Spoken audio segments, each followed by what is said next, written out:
Thank you. And Mr. Cisneros, you have 5 minutes. Thank you, Madam Chairwoman. Thank you, Dr. Hayes, for being here today. I want to ask you about a specific pilot program that's being run between the Air Force Women's Health Initiative team and the VHA's Office of Women's Health Services. The program is a Women's Health Transition Assistant Training Pilot Program. As one of the previous witnesses testified, veterans aren't always aware of their services or the benefits that they have, and I will even kind of testify it was true in my own case when I was getting out of the military. Some of the data that was collected in this, for those that have gone through the program, 99% of the participants surveyed responded they would recommend this course to others. 80% of participants have agreed to post-course follow-up. Could you elaborate on some of the data findings and why is this program being so successful, and why these women have said they want to continue with this? Absolutely. As you well know, VBA and Department of Labor and Department of Defense run a TAP program for service members as they exit the military. We knew for a long time that women veterans have been telling us that they didn't know about their benefits. And the other thing that was brought to our attention is that the year after transition, that whole transition year, is at higher risk for suicide.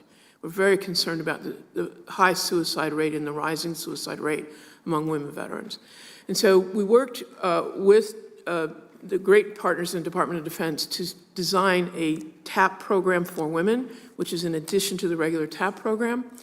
It does walk them through their benefits. It's a time when women are with women so they can talk about issues about things like reproductive health issues, gender-specific health issues. And I think that's part of why they find it a comfortable place, but it also gives them a lot more technical information about what is VA healthcare and how can they access it. They also, for most sites, we get them to a VA hospital so that they can kind of blow away the myths about what is a VA hospital like and see some of these gold standard clinics that are there and realize that they may want to enroll and use that care. This project is a proof of concept project. We are in pilot phase, and we're happy to announce that Navy just this week has very much agreed to come on board and help with Navy and Marine sites. So now we have participation in Air Force, Army, Navy, and we think that we're going to get a wider ability to have people come into it and have the various services be able to speak to what they think, what benefit it is for them. So we're going to continue to collect the data. We're going to go back to the Joint Executive Committee of DOD and VA and report our findings. And so far, people actually think it's wonderful. We're not surprised. We think it's a very important part of what we're doing. We're also going to compare it to an online version so we can see whether is it really, what's the importance of having it in person, what can you get from an online version for those that want to take it virtually. All right. So just to be clear, it sounds like you said Army, Navy, and the Air Force are now going to implement this program? Yes, sir. Oh, wow, that's wonderful. It is wonderful, yes. Yeah.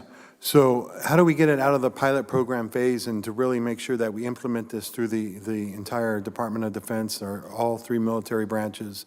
Maybe even the Coast Guard at some point there too, to make sure that we're taking care of our women veterans. We're going to fund up the next part of the pilot, carrying us through the end of 19 now and into 2020. We need the data. It really is important, I think, when you look at something that's going to be costly in some ways, to make sure that it really is a proof of concept that this is an important addition to the TAP program. So, as I said, the next thing would be a decision. There's a well-oiled machine that works between the TAP oversight, as I said, with Department of Labor, VBA, and DOD, and it will go back to that group in their wisdom to consider it. All right. Well, thank you very much, and I yield back my time.